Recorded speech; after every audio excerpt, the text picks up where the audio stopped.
Hiya, welcome to Bad Influence. We start the new year with a look at the newest format. Software on CD.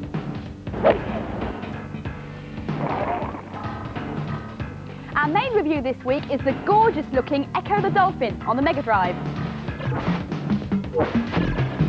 And I'll be explaining how powerful computers can be used to tinker with reality. But first, there's only one game so good it appears on practically every format. Any idea what game it is?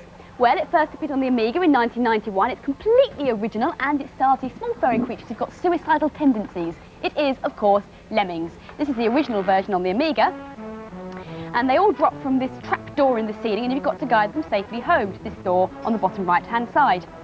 Now, when they're in their first state, they just walk into things and walk off things. So you have to give them different skills. I've made this one into a digger, so he can dig down and they can get home, and this level's very easy because it's the first one, but in later games you need to use all the various different skills to get the right way. For example, you can make them into floaters so they float down from heights, or climbers so they climb over things. Or you can nuke them. You just click on that and you've got a 5-second countdown, 3, 2, 1, ah! She's rotten, isn't she?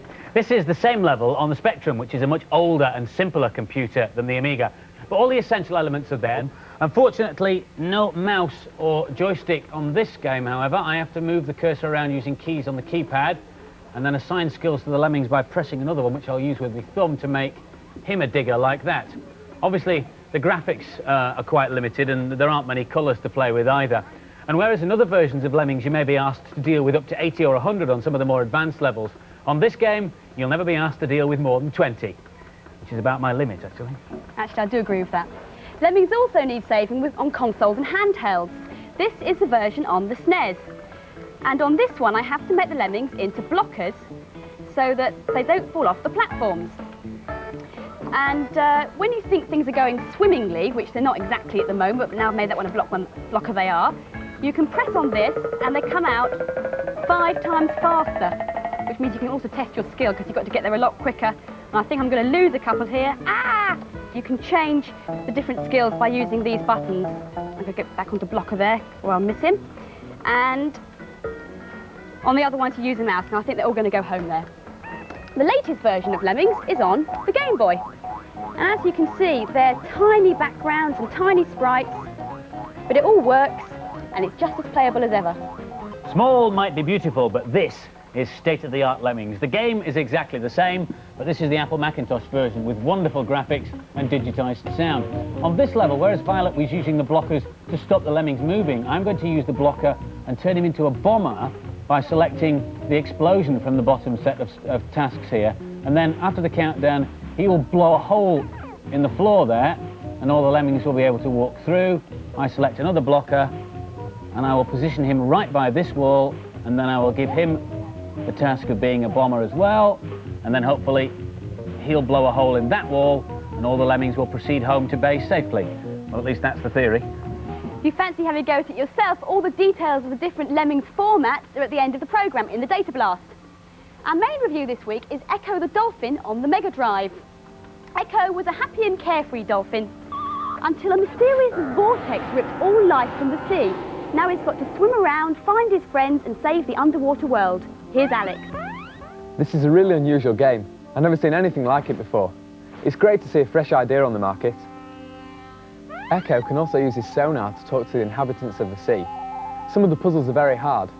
This whale obviously isn't going to help much in finding my pod, which in case you didn't know is a herd of dolphins. There's loads of things to do in this game. The crystal there is a key, which when you touch it gives you magical powers to open up different doors. You've also got to get air pockets. Because you're a mammal, you run out of air easily. You can also use the sonar to bring up this map. This shows you around the levels. Always keep your eye out for loose rocks and shells. They can come in handy. What I've got to do is, with this shell, is nudge it against the first rock, and then balance it upon my nose, and I can get through.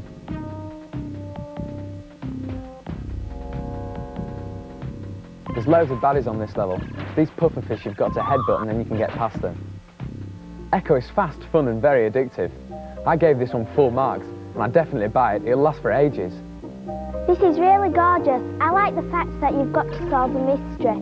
This is a really brilliant game. Everyone raves about this game, but I didn't like it that much. The graphics are good, and it's a good original idea, but it didn't keep me interested for long. And so the final scores for Ecco the Dolphin. The boys gave it an excellent 4 out of 5, and the girls liked it just as much. They gave it 4 out of 5 too. Happy New Year, slimy fertilers. I hope you had a nice one and got all the rappy-uppy things that you wanted. I got loads and loads of cards, and here it is. Thank you very much, Daniel Chant from Gillingham. Anyway, on with the 1993 cheats. Now this one is for a game called Swiv on the Amiga.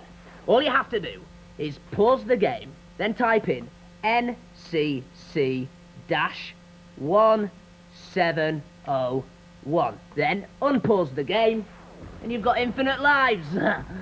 Oh, all right then, it's not a very good cheat, but I've got a headache. Oh, turn it down. Clear off. Computers and special effects. They're something you tend to associate with movies and the silver screen, but actually some of the best effects around aren't on the big screen at all. This is a commercial. It uses state-of-the-art 3D graphics and was made not in Hollywood, but in London at the Moving Picture Company. Gareth Edwards, the designer, explains how it's done. This is the live action, after it's been transferred from film onto video. So where do you actually start once you've got your live action footage inside your computer screen? Well, once I've got this picture into the computer's memory, I can digitize or trace a computer graphics line around the silhouette of the character, like this. And while I finish doing the dot to dot, I can then tell a computer that that is where the object is, and it will remember it. Right. Which is like the very first place where we start with the transformation from a two-dimensional picture into a three-dimensional object. Now I can tell the computer to go into its animation mode and play back for me the frames that I've digitized into the computer's memory. Once I've done that, once I've got the silhouette of the object, and I've got a rough position for the arms, I can actually go ahead and start getting complicated, which actually means doing all the bendy bits. Oh dear. Which is the... It's complicated It now. gets complicated. Using a feature called a shader ball, Gareth can start to put shading on the graphic. He then adds the lettering and a bit of texture until he gets the right look. And we add them together, we get that kind of effect. Now you can see the reflections on the surface there. Yeah. The reflections of that surface are created using this picture. Why is there a haunted house on the screen? Almost anything will do as long as it's the right kind of Because it's moving texture. around so That's much right. and stuff, you're not really going to notice. How long has it taken you, the two of you together, to create this sequence? Believe it or not, 7 weeks. For how much actual animation on screen? About 20 seconds. When Gareth has finished making the three-dimensional computer graphic version of the biscuit wrapper, all that information is transferred onto another computer called a Harry. That's operated by Paul. What the Harry computer basically does is combine the real people and the computer graphic and make it all look, well, real, if you like. Where do you start, Paul? This is the clean background as it was shot, like that. So first of all, we need to put the computer graphics on to make sure that it's going to fit. Well, if Gareth got his dot to dot right, it shouldn't Exactly. So there we can see the computer graphics being combined with the live action background. Now the first thing we can see is that it looks stuck on, it looks very, very sharp. So we need to soften it. We also need to knock the colours back a little bit just to make it sit in that bit more. To get rid of the arms, we take it into an area of the Harry called the paint box, which allows us to actually paint on the screen. So frame by frame, we have to cut out areas of the picture, and then we stick those down onto the area of the picture where the arms are, which enables us to remove the arms. The Harry machine is the one which adds all the finishing touches. The one I like best is called motion blur. Get this. The way we do the motion blur is we take it again into the paint box, and by using a function called cut and paste, we cut out a small area of the picture, and using that like a tool enables us to actually smudge the picture underneath. We can mimic that on the actual computer graphics to give it, again, that added little bit of realism. So now you know of all the hard work and computer magic that goes into creating just one commercial. Now it's done, all we have to do is sit back and enjoy the finished product. And possibly a biscuit. Anyone?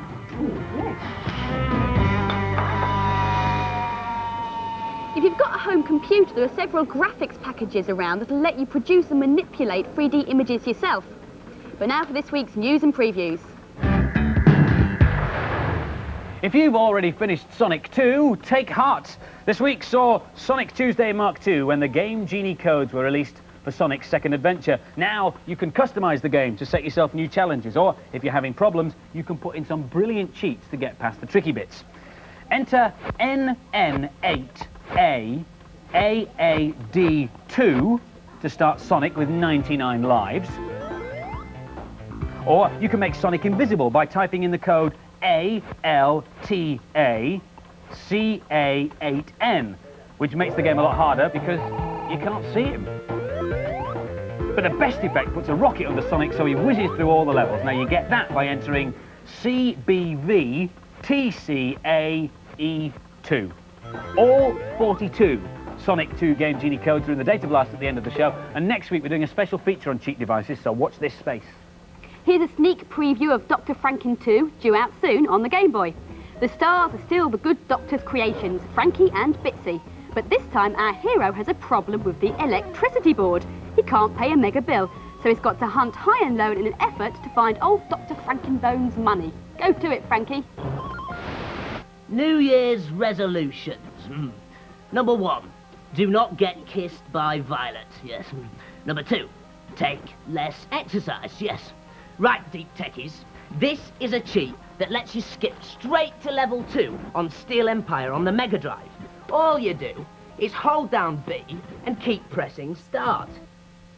Here we go, flicking through all the option screens. Wait for it, wait for it. There you are, on level 2. Amazing. Right, I better carry on with my New Year's resolutions. Number 3, be nicer to Spike the Hedgehog. Yes, all right. Number 4, do not get kissed by Andy. Yes, that's a definite. Oh, horrid. Don't worry, Nam. There's no chance of that. This is the latest Mega Drive from Japan. It's called the Mega CD, and not surprisingly, the software comes on CDs, which you pop in just like you do with your music centre at home, close it up, and then you have to select CD-ROM up here, press the A button, and sit back and enjoy some wonderful graphics. This is Afterburner 3, and as you can see, the graphic quality is quite incredible. It looks just like it does in the arcade. Amazing stuff. Mega CD games won't run any faster, but they will be bigger, and the reason is because you can get so much more information on a CD than you can on a standard console cartridge. For example, a CD could easily cope with all the information of this, the entire Oxford English Dictionary. In fact, this one does.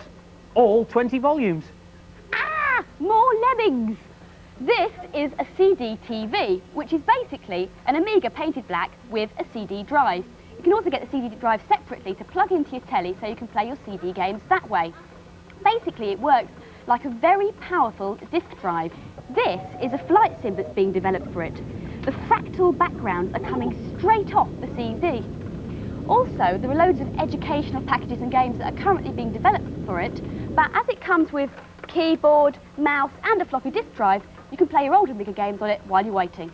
This is the most user-friendly interactive CD system. It's called CD Interactive, or you can abbreviate it to CDI, and it's being sold heavily as a complete home entertainment system. Now, because you can get so much information on a CD, when it comes to games, you can really make use of that facility. This is a golf simulation. I'm on the first tee, ready to take my opening shot, but I'm facing in the wrong direction. So I'll move this little cursor thing and position myself so I'll shoot it down the middle of the fairway. Now, watch the guy move. Now I've decided what position I want to shoot it from. Look at that. It's like a real fella. I've already chosen the club I want, so now I've just got to give it a right good belt, and it should go straight down the middle.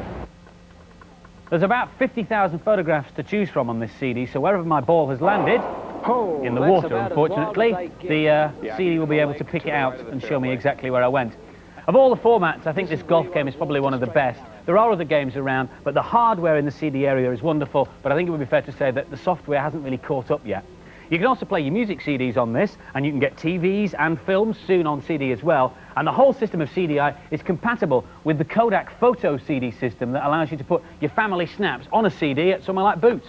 Eventually, the manufacturers are hoping, can you hold this a second? They're hoping that instead of a computer, a console, a library full of books, an old shoebox full of snaps and a CD player, you will have one of these. It is a portable CD and computer. It's a Sony Data Discman. And whilst it can't do all the things that its brother can do, it's getting there and it's portable.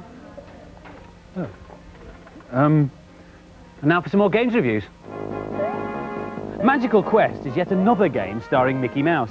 This time he's hot on the trail of his missing mate Pluto, who's been snatched by evil Emperor Pete, which I think you'll agree is a pretty cool name for an emperor. Here's Kathleen. This is a lovely game. It's easy to pick up and very fun to play. You're in an enchanted world, so the most unusual things can happen. If you pick up these gold blocks, you can spin them and then you can get coins underneath. If you get this block and then throw it at the treasure chest, there's loads of coins underneath. If you go onto this tomato, it can protect you from spikes, so you just need to walk as fast as the tomato goes. This is an end-of-level boss. He shoots out these babies and you've got to try to kill them. And if you can spin them as well, and if you spin them, you can get extra points. If Mickey changes into different costumes, he gets extra magical powers. I love this game. It's just as good as Castle of Illusion. It's nothing special. It's quite fun, but there's nothing original in it. I'm not a great fan of this one. It's not very interesting. It's just an average platform game. And the scores for Magical Quest, the boys gave it an average score of 3 out of 5, but the girls liked it a bit more and they gave it 4 out of 5. After all that conspicuous consumption over Christmas, here's a new game priced at a lean $7.99. The Galactic Warrior Rats, who actually look more like Galactic Warrior Globs to me, have a mission to find and destroy a computer which is set to blow up their world. Here's Matthew to help them. This game is fast and full of baddies. Lots of weapons to choose from if you've got enough money. And there's some really good touches in the gameplay. This is a very good looking game in parts. Although the music is a bit poor, the sound effects are excellent. It only slows down when the action is very full. Right, I'm just going through the door here. You can pick up credits when you kill enemies, and you can use these towards buying weapons, ammo, coolant which reduces damage from enemies, or orbits which follow you around adding power to your fire. As you can see, you can't really afford to stop shooting for very long. I think this game is great value and a real challenge, but if you don't like fast shooting games, it's definitely not for you. I like this. It's a playable, nice-looking game with great sound, and it's a bargain. This is not my sort of game. As soon as you get out of your base, you get shot at. I don't see the attraction in games like this.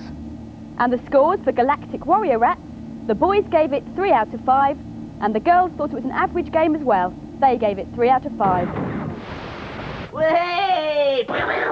Way! Whoa! Here are some level codes for Space Harrier on the Game Gear.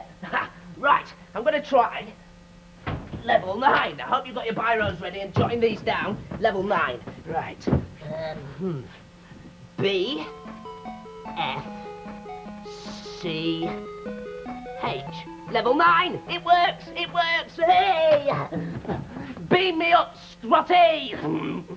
Whoa. Whoa. Live long and prosper, Nam. If you want to record the data blast, set your video recorder now.